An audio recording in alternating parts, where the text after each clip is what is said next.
좋아요, 구독.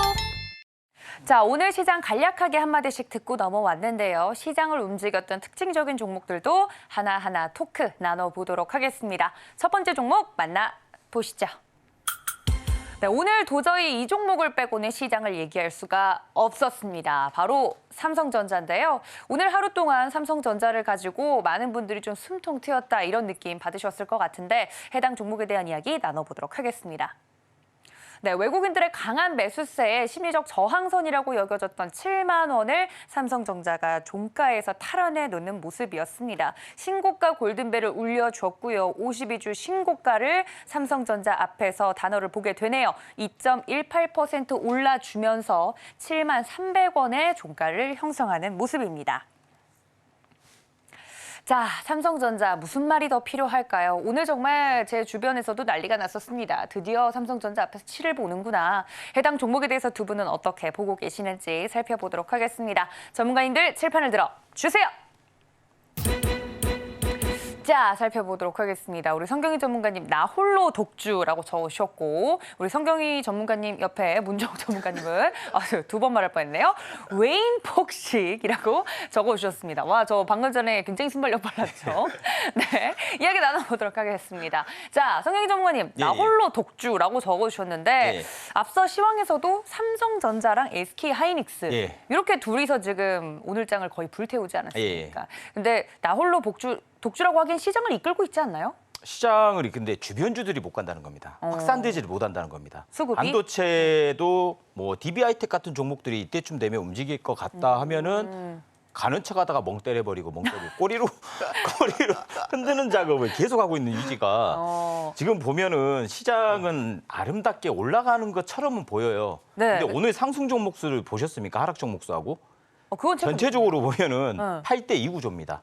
올라간 게 2? 올라간 게 2고 하락 종목이 8이에요. 뭐 형님들 잔치니까 동생들이 알아서 빠져 있는 게 그러니까 아닐까요? 주가만 올려놓는다는 거예요. 결국 주가만 받치면서 떠받치면서 올라오는 것은 뼈대가 기초공사를 튼튼하게 하고 올라가면 괜찮은데 오히려 뼈대를 안 만들고 그냥 올라갔다고 보고 있어요. 왜냐하면 지금 원달러 환율을 보셨습니까? 오늘 어떻게 됐죠? 저한테 물어보시는 거예요? 네. 어제 새벽에 거의 1330원대 나오네요. 1330원대 갔다가 오늘 그 장중에는 6원, 7원 정도 하락을 시켰거든요. 그래도 하락했네요. 네. 근데 미국 국채금리 보셨습니까? 이게 미국 국채금리를 보시면요. 이게 단기 1년 만기 아니 1개월짜리가 있고 뭐 2개월짜리 뭐 2년짜리, 10년짜리 국채 만기가 있는데 단기 1개월짜리가 지금 6%대까지 급등을 해버렸습니다. 이거는 어떻게 보면요, 이제 미국 우리가 내면적으로는 부채 한도 협상이 가능할 거다. 이제 바이든 대통령이나 뭐 미국 하원 의장이나 다 가능할 거다, 하는 거다, 믿는다. 그러니까 자신감을 보여주죠. 그렇게 보여주는데 이 뒷면에 보면은 거시적인 지표들은 다들 급등을 하고 있다는 것은 미국 디폴트 가능성이 커져가고 있다고 저는 거시적이고 그쪽에서 다 보여주고 있다고 보고 있거든요. 그러니까 그 사람들의 말을 안 믿는 거예요, 시장이. 그러니까 시장에서는 안 믿는다는 거예요. 월가에서는 안 믿는다. 니들 말 아무리 해도 안 믿는다. 대신 지금 현재 눈에 보이는 것은 계속해서 올라가니까 야, 시장 좋다 하는데 이게 확산이 돼야 되는데 확산을 되지 못해요.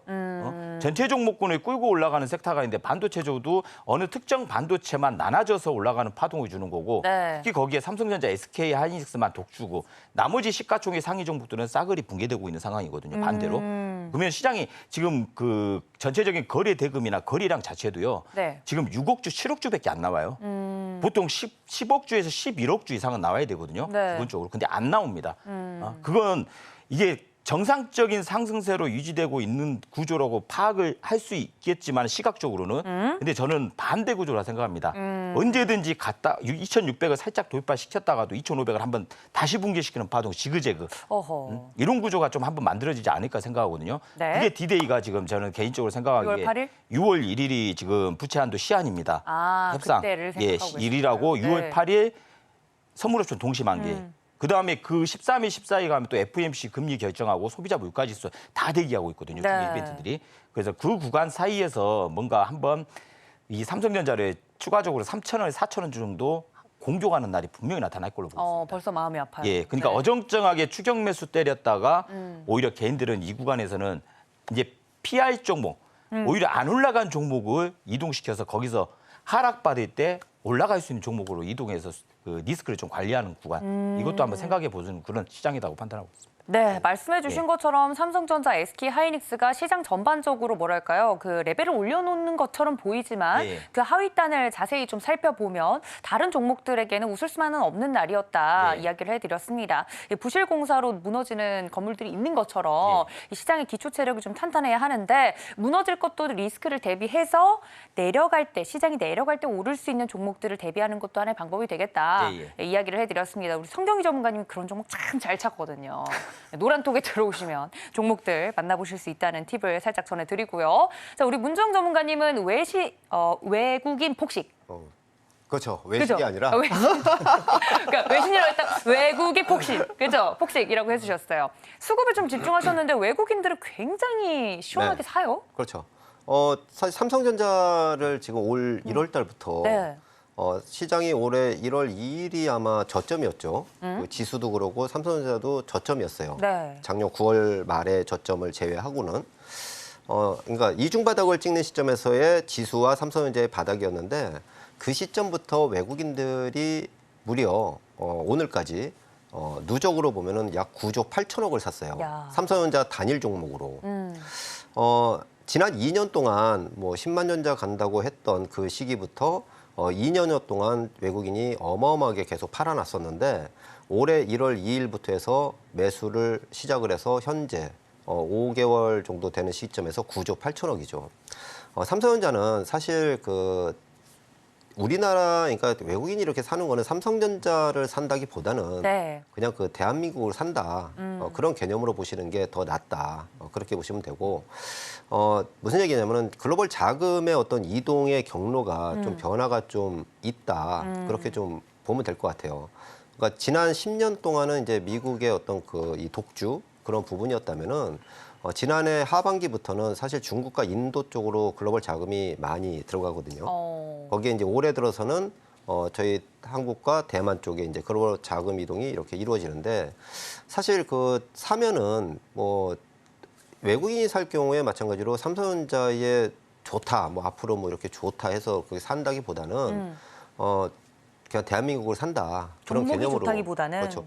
우리나라 같은 경우는 아직 그냥 그 이머징 마켓이잖아요. 그 이 MSCI 지수에는 FTS에는 이미 몇 년 전에 선진국 지수로 편입이 됐지만은 글로벌 자금 자체의 규모는 MSCI이기 때문에 그거는 이제 다음 달에 아마 다시 거론이 좀 되는 걸로 일정이 잡혀 있는데 아무튼 뭐 삼성전자는 그런 면에서 다시 들어왔다는 건 수급이 들어왔다는 얘기는 앞으로 긍정적이다. 다만 삼성전자가 이렇게 호전이 되면은 그 외에 굉장히 좀 좋은 쪽이 많아진다. 그렇게 보시고요. 삼성전자 어쨌든 그 단기적으로는 제가 볼 때는 한 이 7만 원을 오는 이제 종가 기준으로 형성을 했죠. 형성한 거는 약 1년 만이에요.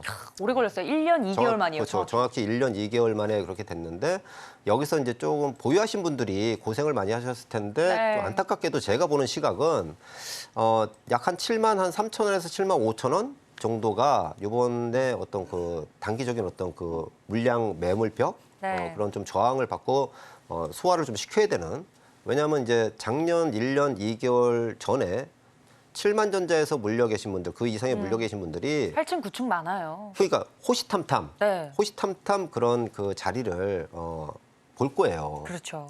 그리고 지금은 시장이 호전이 됐기 때문에 대체할 수 있는 것들이 많기 때문에 지겨워서라도 그런 부분이 좀 있을 거예요. 그래서 그런 매물을 좀 소화하는 과정이 필요하지 않을까 그렇게 보고 있습니다. 알겠습니다. 삼성전자를 산다는 건 외국인들이 삼성전자를 샀다는 건 이 종목이 좋아서라기보다는 우리나라 시장 전반적으로 긍정적으로 보기 때문에 샀다는 의미로 해석하시는 것이 좋겠다라고까지 이야기를 해드렸습니다. 자, 첫 번째 종목 삼성전자로 시장 이야기 나눠봤고요. 저희 두 번째 종목도 만나보도록 하겠습니다.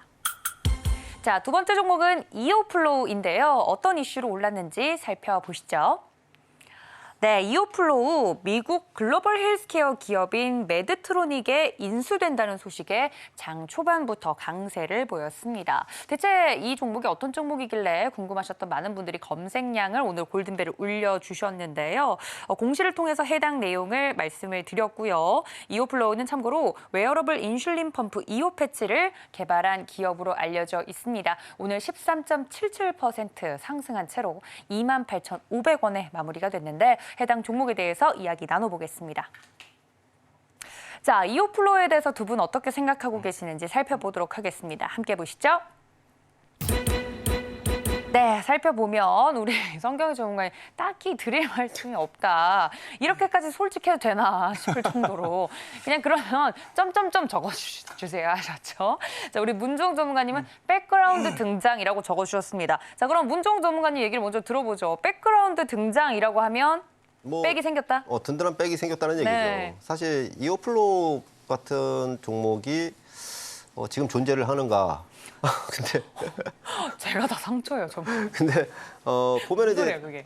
아이템이나 내용은 굉장히 좋잖아요. 네. 당뇨 인슐린 같은 경우 굉장히 뭐랄까요 획기적인. 그럼요. 그런 그렇게만 종목. 된다면 사실 그렇죠. 꿈의 수요도 기술이죠. 굉장히 많고 하는데 지금은 이제 R&D 기간인 걸로 보여져요. 이 회사가 쉽게 말해서 이제 투자를 통해서 계속해서 그 개발을 하고 연구를 통해서 좀 더 긍정적인 부분으로 실적으로 내는 과정에서 네. 돈이 많이 들어가는 시기죠. 그래서 사실 이제 뭐 매출이나 그런 걸 보면은 뭐 연간 매출 한 67억에 뭐 영업이익이 뭐 350억, 영업 적자가 그리고 한 해에 뭐 200억, 300억씩 적자를 내는 회사죠.